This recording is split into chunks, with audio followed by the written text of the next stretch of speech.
Енді артқа бой астарын өңдейтін қосып тігетін боламыз. Міне өңірі дублиринді алған. Міне астарға қосамыз, оны орталарын тауып аламыз.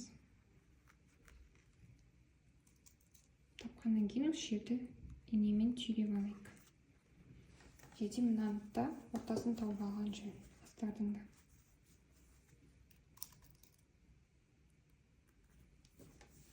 Тауып алдық. Енді өң беттерімен беттестіреміз. Жаңағы орта сызықтарын түйреміз.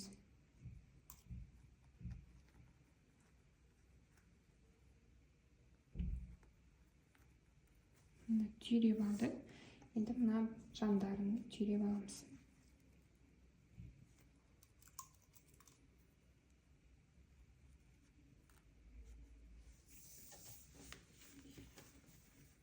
Мына бетінде түйреп аламыз.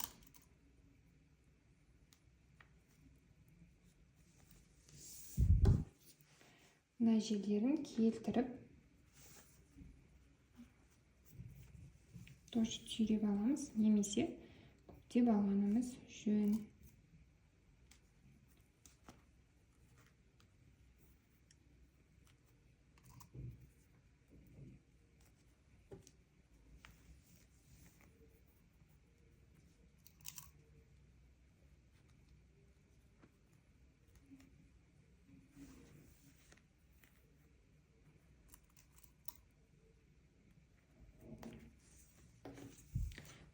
Осыны қосып тігіп шығатын боламыз. Бізде енді алдыңғы бойдың өңірлерін қосуымыз керек тоже.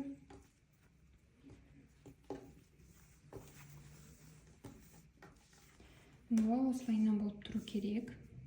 Яғни өң беттермен беттестіріп, төменгі бөлігінен түйреп аламыз инемен.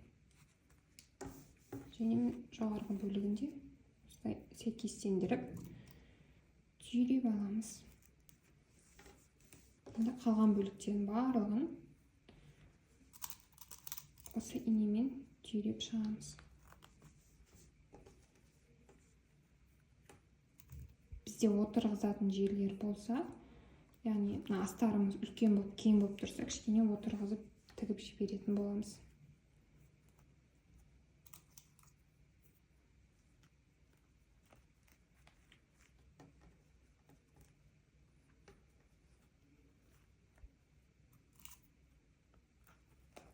Екінші жағында дәл осылай түйреп, қосып тігіп, астар бетке қарай, мына бетке қарай үтіктеп шығатын боламыз. Міне тігіп шықтық. Енді үтікке барып, осылайынан басып үтіктеп шығамыз. Енді мына артқы бойда бізде әдемілеп айналып тұру үшін насечка беруіміз керек. Яғни тігіске 1-2 миллиметр жеткізбей, осылай насечка береміз.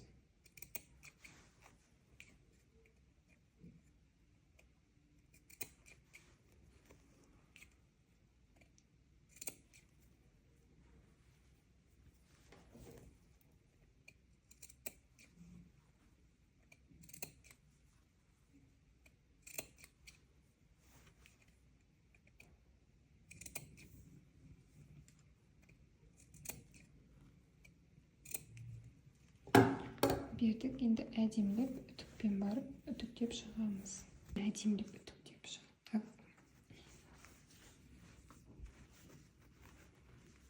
Міне енді өң беттерімен беттестіріп,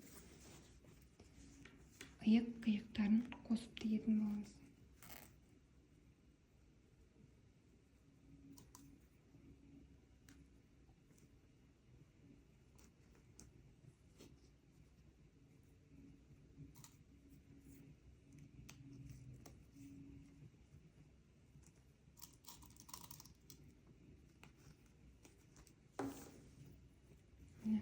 Тігістерді сәйкестендіреміз.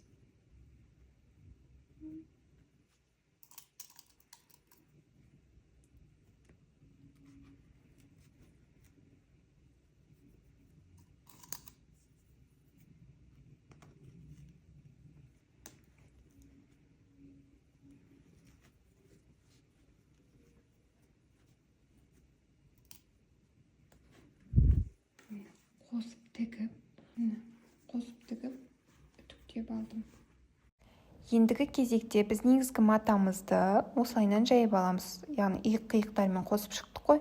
Дәл солай өң беті мен астар матамызды да сәйкестендіреміз. Иық-қиықтарын, барлық жерлерін бір-біріне сәйкестендіріп қойып аламыз.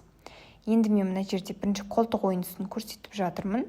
Оны да дәл осы иық-қиықтары қосылған бізде тігіс бар ғой, соларды бір-біріне сәйкестендіріп инемен түйрейтін боламыз. Дәл солай қолтық ойындысын тігетін боламыз. Бірақ одан бұрын біз алдыңғы, яғни мойын ойындысы, яғни түйме орны бар бөліктерді бірінші соны қосып алуымыз керек. Соны міндетті түрде сәйкестендіріп түйреп аламыз да, кейін қосып тігіп шығатын боламыз.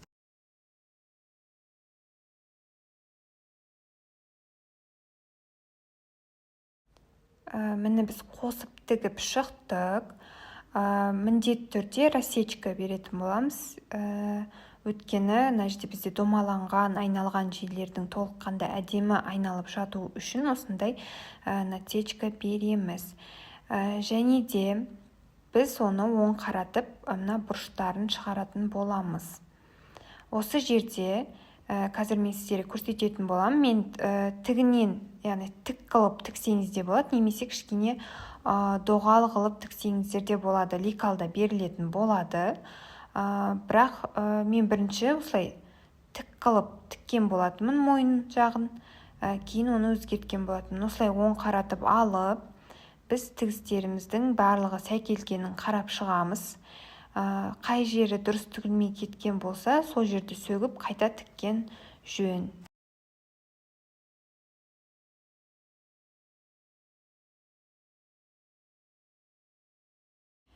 Астар беті алдыңғы бойға шығып кете бермес үшін, яғни көрініп қалмас үшін, біз осылай қосылған тігісімізді астар бетіне қаратып 0,1, 0,2 тігіс түсіретін боламыз.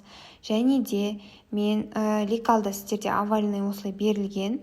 Мен бірінші тік қылып тіге берген болатын, кейін осылай өзгерттім овальный болу үшін, кішкене ерекше болсын деп. Осылай артық жерін қиып алып, насечка беретін боламын. Кейін оң қаратам.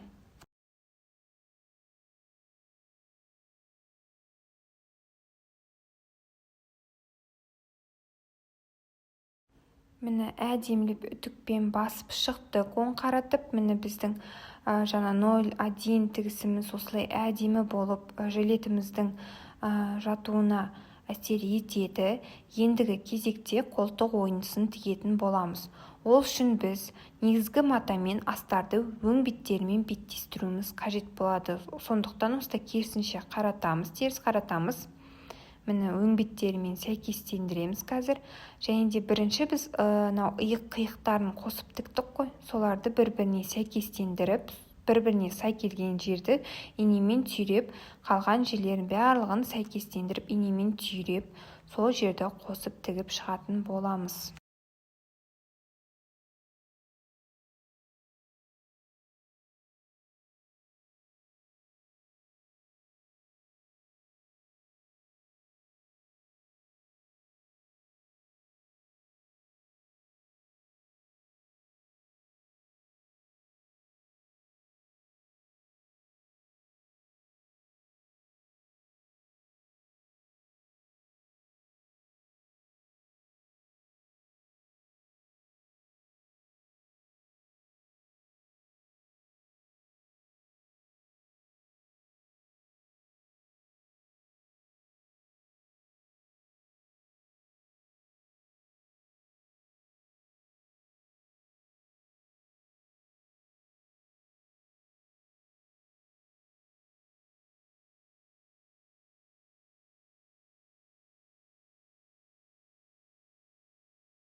Міне қосып тігіп шығып, насечка беріп шықтық. Яғни біздің қазір әдемі болып айналып жатуы үшін осылайынан артқы бой жақтан алдыңғы бойды оң қарататын боламыз.